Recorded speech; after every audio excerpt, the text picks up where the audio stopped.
नमस्कार। Air force join कौन नहीं करना चाहता। हर किसी का सपना होता है कि वो एयरफोर्स ज्वाइन करे, एक आर्मी ऑफिसर बने या फ्लाइंग ऑफिसर बने। ऐसे ही एक सफल स्टूडेंट से आज हम आपकी मुलाकात करवाएंगे, तनिष्क, जिसने ऑल ओवर इंडिया में 16वीं रैंक हासिल की है। तो सबसे पहले तो मैं एमपी न्यूज़ की टीम की तरफ से तनिष्क आपको बधाई देना चाहूँगी कि आपने 16वीं रैंक ऑल ओवर इंडिया में हासिल की है। सबसे पहले तो मैं एमपी न्यूज़ का धन्यवाद देना चाहता हूँ। मुझे काफ़ी खुशी महसूस हो रही है कि मैं एनडीए की परीक्षा में ऑल इंडिया रैंक मेरी 16 आई है और मेरा एयरफोर्स में ऑफिसर रैंक पे चयन हो चुका है। तनिष्क, फ्लाइंग ऑफिसर बनने के लिए कितनी मेहनत आपने की है और कैसे क्या शेड्यूल रहता था आपका उस समय पर? जी, एनडीए परीक्षा देने के लिए सबसे पहले तो मैंने रिटन परीक्षा के लिए मेहनत करी। मैथ्स के पेपर के लिए पिछले साल के पेपर सॉल्व करे और कुछ बुक्स को प्रेफर किया ताकि मैं जनरल नॉलेज पे भी कमांड दे सकूं और डेली न्यूज़ भी पढ़ता था। इसके अलावा एसएसबी के लिए मैंने फोर्स डिफेंस एकेडमी ज्वाइन करी थी।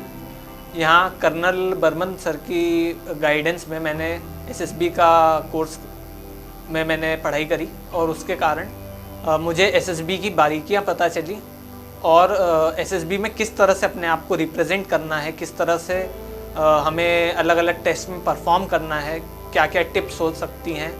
हर छोटी से लेकर बड़ी चीज़ तक मुझे यहाँ कर्नल सर द्वारा बताई गई और जिसका परिणाम फलस्वरूप मैं रिकमेंड हो गया। तनिष्क, आपका शेड्यूल कैसा रहता था? शेड्यूल की बात करें तो मैं जब रिटर्न की एग्ज़ाम की तैयारी करता था तो मैं पहले, जब मैं 12th रनिंग में ही मैंने इसकी तैयारी करी थी, तो मैं स्कूल से आता था, फिर मैथ्स पढ़ने बैठ जाता था, फिर कुछ टाइम बाद 1-2 घंटे के लिए मैं जनरल नॉलेज पढ़ता था, बीच में समय निकाल कर एक्सरसाइज भी करता था क्योंकि फ़िज़िकल फिटनेस भी काफ़ी ज़रूरी है। और इसी के साथ साथ मैं पिछले साल के जो पेपर्स रहते थे वो मैं मोबाइल ऐप से डाउनलोड कर करके देखता था। इसी के साथ ही जब मैंने फोर्स डिफेंस एकेडमी ज्वाइन करी तो मैं रोज़ उनकी मॉर्निंग बैच में सुबह 9 बजे से जो क्लास स्टार्ट होती है मैं उसमें जाता था और फिर वहाँ से आने के बाद मैं चूँकि देवास का निवासी हूँ, मैं रोज़ इंदौर अप डाउन करता था क्लास के लिए और फिर देवास आके सर के बताए हुए नोट्स को विचार करता था, पढ़ता था और अपनी जानकारी और उस मामले में सुदृढ़ करता था। तनिष्क, अब आप जैसे फ्लाइंग ऑफिसर बनने जा रहे हैं तो कैसा क्या फील कर रहे हैं? आपने कभी सोचा था कि आप एक फ्लाइंग ऑफिसर बन पाएंगे? बचपन से ही मेरी एक इच्छा थी कि मैं एक दिन डिफेंस में मतलब मेरा करियर हो, मगर एयर फोर्स में एक ऑफिसर लेवल पर मेरा चयन होगा ये मैंने अभी मतलब ज़्यादा टाइम पहले ऐसा मेरे दिमाग में नहीं था। आपको किसके थ्रू मोटिवेशन मिला? आपके पीछे प्रेरणा स्रोत कौन था? मेरे ही स्कूल के मेरे एक सीनियर थे, जयेश पटेल करके। उन्होंने फोर्स डिफेंस एकेडमी ज्वाइन करके एनडीए फर्स्ट अटेम्प्ट में क्लियर करा था। उनके कारण मुझे काफ़ी मोटिवेशन मिला और इस मोटिवेशन के कारण मुझे लगा कि मैं भी इस करियर फील्ड में बहुत कुछ कर सकता हूँ। तो मैंने भी इसकी तैयारी करी और कुछ टाइम बाद जब एयर फोर्स का मेरा एसएसबी का कॉल लेटर आया तो मैंने फोर्स डिफेंस एकेडमी ज्वाइन करके कर्नल सर की गाइडेंस में तैयारी की। तनिष्क, अपनी सफलता का श्रेय आप किसे देना चाहेंगे? सफलता का श्रेय तो मैं सबसे पहले अपने माता पिता को देना चाहता हूँ। आज उन्हीं के कारण मैं यहाँ पर पहुँचा हूँ। इसी के साथ साथ मैं अपनी सफलता का श्रेय फोर्स डिफेंस एकेडमी को देना चाहता हूँ क्योंकि मैं एक सिविलियन बैकग्राउंड से आता हूँ। मेरी इमीडिएट फैमिली में कोई भी मिलिट्री में नहीं है, मगर फिर भी मैं अगर आज एनडीए की एसएसबी इंटरव्यू क्लियर कर पा रहा हूँ तो उसमें कहीं ना कहीं फोर्स डिफेंस एकेडमी द्वारा दिया गया गाइडेंस मुझे काफ़ी काम आया है। उन्होंने मुझे हर चीज़ समझाई, कई सारे किस तरह से परफॉर्म करना चाहिए इन चीज़ों में, इसे बहुत डिटेल में समझाया गया। तो मैं कर्नल सर को भी इसका श्रेय देना चाहता हूँ और पूरे फोर्स डिफेंस एकेडमी के साथ साथ उनके डायरेक्टर लखन सर को भी इसका श्रेय देना चाहता हूँ। हमारे साथ फोर्स एकेडमी के डायरेक्टर भी हैं साथ में, लखन यादव जी। तो हम लखन यादव जी के पास चलते हैं और सबसे पहले तो उन्हें भी शुभकामनाएं देते हैं कि उनका स्टूडेंट जो है वो 16वीं रैंक उसने प्राप्त की है। तो सर आपको कैसा फील हो रहा है, सबसे पहले तो ये बताएं। एक टीचर के लिए उसके विद्यार्थी की सफलता से बढ़कर कुछ नहीं हो सकता, और जब बात रैंक्स की हो और पूरे हिंदुस्तान में ऑल इंडिया 16th रैंक हमारे बच्चे ने हासिल की है, तो इससे बड़ा मोमेंट कुछ हो नहीं सकता। और आगे भविष्य में आने वाले विद्यार्थी जो अभी विभिन्न एग्ज़ाम्स के लिए प्रिपरेशन कर रहे हैं, उन विद्यार्थियों के लिए भी तनिष्क बहुत बड़ा मोटिवेशन होंगे। जैसा तनिष्क ने ही बताया कि इनका मोटिवेशन इनके सीनियर थे जयेश पटेल, और वो स्कूल फोर्स एकेडमी के लिए बहुत अच्छा लकी स्कूल है कि वहाँ के बच्चे आते हैं तो वो तुरंत चयनित भी हो जाते हैं। तो एक बच्चे को देख करके जिस तरह से दूसरा बच्चा सीखता है, और जब इन बच्चों को सफलता मिलती है तो हमारे लिए बड़ा मोटिवेशन होता है। इससे तनिष्क के पहले भी हमारे बच्चे जो है ऑल इंडिया 17वीं और 19वीं रैंक हासिल कर चुके थे। तो इस संस्थान के लिए गौरव का विषय है कि संस्थान की रैंक्स धीरे धीरे अच्छी हो रही है, डेवलप हो रही है। सर अगर आगे कोई स्टूडेंट फोर्स एकेडमी ज्वाइन करना चाहता है तो वो कैसे कर सकता है, क्या प्रोसेस रहती है? मैम, ऑफिसर्स एंट्री के लिए एनडीए, सीडीएस और एफकेट, और नेवी के लिए अभी एक और एंट्री स्टार्ट हुई है आईनेट करके। तो ये चारों एंट्रीज़ हैं जिनमें रिटन एग्ज़ाम के बाद फिर इंटरव्यू होता है, जिनकी प्रिपरेशन हम लोग फोर्स डिफेंस एकेडमी में करवाते हैं। तो डिफेंस फोर्सेस में जाने के लिए सबसे पहला अगर स्टेप है तो आप 10th के बाद ही चुन लीजिए। जैसा कि अधिकांश विद्यार्थी जो इंजीनियरिंग में जाना चाहते हैं 10th के बाद उस फील्ड को चुन लेते हैं, तो डिफेंस में अगर कोई बच्चा जाना चाहता है तो 10th क्लास के बाद से हम लोग तैयारी करवाते हैं। 11th और 12th की प्रिपरेशन भी संस्थान में होती है और साथ में एनडीए की प्रिपरेशन भी होती है। अभी तनिष्क से पहले 2 बच्चे और हमारे हैं जिन्होंने 12th में पढ़ाई के दौरान ही एनडीए का एग्ज़ाम क्लियर किया, और अभी उनका इंटरव्यू भी होने वाला है। तो 10th के बाद अगर आप ज्वाइन करते हैं तो बेस्ट समय है। और फिर उसके बाद में तो ऐसा है कि जब जागे तभी सवेरा। जिस व्यक्ति को जब पता चले, अगर आपको 12th के बाद ऐसा लगता है कि हमको फौज में जाना है, या फिर आप ग्रेजुएशन कर रहे हैं, बी टेक या बीएससी जो भी कोर्स आप कर रहे हैं, उसके बाद में अगर आपको लगता है कि हमें फ़ौज का हिस्सा बनना है, तो आप कभी भी तैयारी शुरू कर सकते हैं। फोर्स एकेडमी में फिजिकल से लेकर के रिटन एग्ज़ाम और एसएसबी इंटरव्यू सभी तरह की बहुत अच्छी सुविधाएँ मौजूद हैं। सर मैं जानना चाहूँगी एमपी न्यूज़ के दर्शकों के लिए कि फोर्स एकेडमी बच्चों को किस तरह से मदद करता है उनके ड्रीम्स को अचीव करने के लिए? बच्चे एक कच्ची मिट्टी की तरह होते हैं, तो कई बार पेरेंट्स के ड्रीम भी बच्चों के ड्रीम होते हैं। और फौज में तो अक्सर हमने देखा है कि जो बच्चे का ड्रीम होता है वो कई बार पेरेंट्स का ड्रीम नहीं होता है।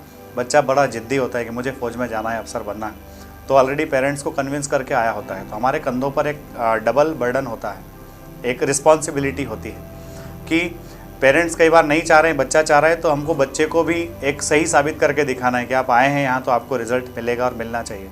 तो अभी इसी सत्र की बात है, फरवरी और जनवरी को मिलाकर के हमारे 31 students already Indian air force join कर चुके हैं। और उनकी तैयारी का है तो हम लोग सुबह 8 से लेकर के रात को 8 तक इन बच्चों को वहीं रोक करके रखते हैं। और उस दौरान, उस 12 घंटे के दौरान बच्चे की जो प्रिपरेशन होती है, वह प्रिपरेशन कहीं ना कहीं उसको एग्ज़ाम क्लियर करने में, और फिर कर्नल मनोज बर्मन सर जो कि एसएसबी के द्रोणाचार्य हैं, उनके मार्गदर्शन में बच्चे एसएसबी के लिए भी आराम से क्लियर कर लेते हैं।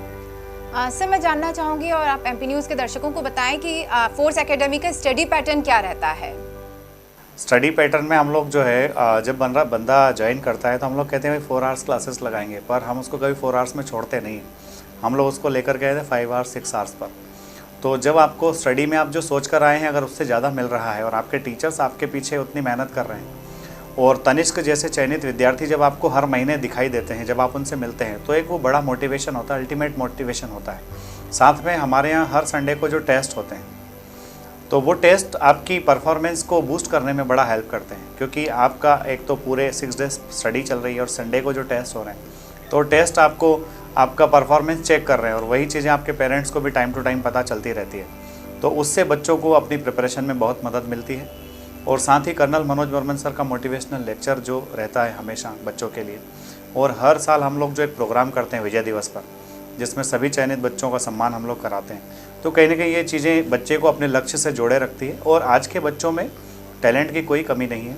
आज के बच्चे जो हैं वो बहुत कुशाग्र बुद्धि के बच्चे हैं, जो बहुत टैलेंटेड है। अगर उनको एक सही दिशा दे दी जाए और एक सही माहौल में उनको रख लिया जाए, सोशल मीडिया जो थोड़ा सा बड़ा डिस्ट्रैक्शन का कारण बना हुआ है, अगर इससे बच्चे को थोड़ा सा बचा लिया जाए तो बच्चे अपने सपने खुद बुन भी लेते हैं और वो सपने को हासिल भी कर लेते हैं। बिल्कुल सर। यादव जी, मैं आपसे जानना चाहूँगी कि जैसे अभी कोरोना काल चल रहा है, हम सभी जानते हैं, तो इसमें आप कैसे क्लासेस मैनेज करते हैं? क्या स्टडी पैटर्न उसमें, मतलब ऑनलाइन क्लासेस चल रही हैं या कैसे, क्या बच्चों को मतलब आप बताते हैं? अभी तो कोरोना काल के बाद से अभी तो स्थितियों में थोड़ा सा सुधार आया है, पर जब ये पैंडेमिक पीक पर था उस टाइम पर भी हमने बच्चों को ऑनलाइन स्टडी से जोड़े रखा। संस्थान का खुद का ऐप है, उस ऐप के माध्यम से हम लोग बच्चों को लाइव क्लासेस देते हैं। जो बच्चे बहुत दूर है, जो नहीं आ पाते, उन लोगों के लिए हम लोग फ्री लेक्चर्स की भी व्यवस्था की है। फिजिकल के लिए हमारा एक यूट्यूब चैनल है जिस पे काफ़ी लोग जुड़े हुए हैं, लगभग 1.5 मिलियन लोग जुड़े हुए हैं। उससे फिजिकल के निःशुल्क टिप्स हम लोग देते हैं। और ख़ास बात तो यही है कि अगर आपको कहीं सफलता हासिल करना है, कोई बड़ा नेशनल लेवल का एग्ज़ाम अगर क्लियर करना है, तो आपको किसी ना किसी संस्थान में जा कर के बैठना तो पड़ेगा, क्योंकि बहुत दूर रह कर के लक्ष्य से जुड़ा रहना का थोड़ा सा मुश्किल होता है। तो वही है कि हम लोग का सारे प्रिकॉशंस लेकर के और बच्चों को अपनी पढ़ाई में जोड़े हुए हैं। और हमारा बच्चा वही है बस कि उसको एनी हाउ वर्दी चाहिए। दे आर मतलब क्रेजी फॉर द वर्दी, ऐसा। सर, मैं आपसे जानना चाहूँगी कि सक्सेस मंत्रा क्या है, आप एमपी न्यूज़ के दर्शकों को बताएं, और साथ ही ये भी बताएं कि मतलब कैसा फील होता है आपको जब आपके स्टूडेंट्स ऑफिसर बनते हैं या नेवी ऑफिसर, फ्लाइंग ऑफिसर बनते हैं, तो कैसा फील होता है आपको? इंटरव्यू की शुरुआत में ही अपनी बात हुई कि टीचर के लिए एक बड़ा गौरव का विषय होता है, और ये गौरव में और 4 चांद लग जाते हैं जब इतनी अच्छी रैंक्स आती है। ऑल इंडिया 16th रैंक बच्चा जब हासिल करे, तो एक पूरी फोर्स फैमिली के लिए एक मोटिवेशन होता है कि हम लोग आज 16th रैंक लेकर के आए, हो सकता है कल को हमारा कोई बच्चा ऑल इंडिया फर्स्ट रैंक भी लेकर के आ सकता है। पूरी टीम हमारी उस मेहनत में जुटी रहती है, और हमारा मोटो वही है। देखिए कि स्टूडेंट अगर आपके सफल होंगे तो ऑटोमेटिकली बाकी सफलताएं आपके पीछे जुड़ती चली जाएगी। अगर आप सिर्फ एक बहुत बड़ा दिखावा ही कर रहे हैं और आपके बच्चों को अगर कोई चीज़ हासिल नहीं हो रही तो फिर गलत हो जाता है। तो हम लोग, बच्चे जो उम्मीद लेकर के हमारे यहाँ आते हैं, पेरेंट्स जो उम्मीद लेकर के बच्चे को छोड़ करके जाते हैं, तो उन सारी चीज़ों पर हम खरा उतारने की कोशिश करते हैं। और हमारी टीम बड़ी डाउन टू अर्थ लोगों की टीम है, जो मॉर्निंग 8 to इवनिंग 8 वहीं पर हमेशा उपलब्ध रहती है। तो बच्चा जब जो जिस तरह की परेशानी बच्चे को होती है, अब तनिष्क से भी अगर बात करेंगे तो कर्नल सर की क्लास है, तो सिर्फ एक जनरली ये होता है कि कर्नल लोगों का फ़ोटो सिर्फ दिखाने के लिए लोगों के पास में होता है। हमारे कर्नल साहब जो है वहीं बच्चों के लिए डेडिकेटेड होकर के 2 घंटा एक मिनिमम है उनका, फिर उसके बाद में 2.5 घंटा 3 घंटे जो भी लगे, बच्चे के जो भी डाउट्स हैं वो सारी चीज़ें वहाँ पर क्लियर हो जाती है। तो फिर बच्चा जब वो कोर्स करके निकलता है एकेडमी से, तो वो कॉन्फिडेंट हो जाता है। अभी मैं आपको एक वाकया बताता हूँ। अभी हमारा पिछली बार एक कोर्स कंप्लीट हुआ, और उस कोर्स के बाद बच्चा जब जा रहा था उसकी एग्ज़ाम देने के लिए, तो बच्चा कह रहा था कि सर मुझे नहीं पता मैं एसएसबी में पास होऊंगा या नहीं होऊंगा, पर इस कोर्स को करने के बाद मुझे इतना यकीन हो गया कि एक व्यक्ति अपनी पूरी ज़िंदगी में आने वाली समस्याओं को और अपने परिवार के सामने आने वाली समस्याओं को सुलझाने के लिए एक व्यक्ति और एक ज़िंदगी काफ़ी है। तो अगर बच्चा इतना मोटिवेट होकर के संस्थान से जा रहा है तो क्यों नहीं होगा, क्योंकि वैकेंसीज आती है सिलेक्शन के लिए। तो यही है हमारा मेन मोटो। दूसरा, हमारे संस्थान की एक विशेषता है कि वहाँ जय Hind, good morning, good evening जैसा कुछ है नहीं। बच्चा जब चढ़ता है सीढ़ी तो वो जय हिंद के उद्घोष के साथ ही एंट्री करता है। तो एक पॉजिटिव मोटिवेशन, पॉजिटिव वाइब्स वहाँ रहती है। और फिर चयनित बच्चे, सबसे बड़ा मूल मंत्र जो है वो चयनित बच्चे हैं, कि आप देखेंगे हर महीने हमारे चयनित बच्चे, अच्छा बच्चों का लगाव इतना ज़्यादा रहता है कि जब भी बच्चा ट्रेनिंग पर जा रहा होता है, ट्रेनिंग पूरी करके आ रहा होता है, तो वो बच्चा संस्थान पर मिलने ज़रूर आता है। तो वो बच्चे जब हमसे मिलते हैं, स्टूडेंट से मिलते हैं, तो एक दूसरे के साथ उन दोनों की बॉन्डिंग इतनी अच्छी हो जाती है कि अब उनके सिलेक्शन के रास्ते के सारे हर्डल्स ख़त्म हो जाते हैं। जाते जाते मैं तनिष्क आपसे भी जानना चाहूँगी कि कैसा आप फील करते हैं कि फ्यूचर में आप एक फ्लाइटिंग जेट उड़ा रहे हैं, फाइटिंग प्लेन, तो कैसा फील होगा आपको? वो वाकई में एक अमेजिंग फीलिंग होगी, क्योंकि ये एक ऐसा एक्सपीरियंस है जो मतलब हर किसी को मिलता नहीं है, और जिसको मिल रहा है वो अपने आप, जैसे मुझे मिलेगा तो मैं अपने आप को बहुत ही सौभाग्यशाली मानूंगा। तनिष्क, जाते जाते आप हमारे दर्शकों को सक्सेस मंत्रा बताएं। अगर वो चाहते हैं फोर्स एकेडमी ज्वाइन करना तो कैसे कर सकते हैं और क्या सक्सेस मंत्रा है? फोर्स डिफेंस एकेडमी जो है, आप जैसे कि सर ने बताया कि एनडीए के लिए अलग बैच है, सीडीएस के लिए अलग बैच है, एफकेट के लिए अलग बैच है, और आईनेट के लिए भी अलग बैच है। तो अगर ऑफिसर्स एंट्री में जाना है तो आप उसमें एडमिशन लेकर कर्नल सर की गाइडेंस में अपनी पढ़ाई कर सकते हैं। रही बात सक्सेस मंत्र की, तो सबसे बड़ा सक्सेस मंत्र यही रहता है कि हम हमेशा खुद पर भरोसा रखें। कर्नल सर हमेशा अपनी हर क्लास में ये बात बोलते थे कि अगर हम खुद पर भरोसा नहीं रखेंगे तो दुनिया हम पर भरोसा नहीं रखेगी। अगर हम खुद पर भरोसा रखेंगे तो धीरे धीरे सब कुछ जैसा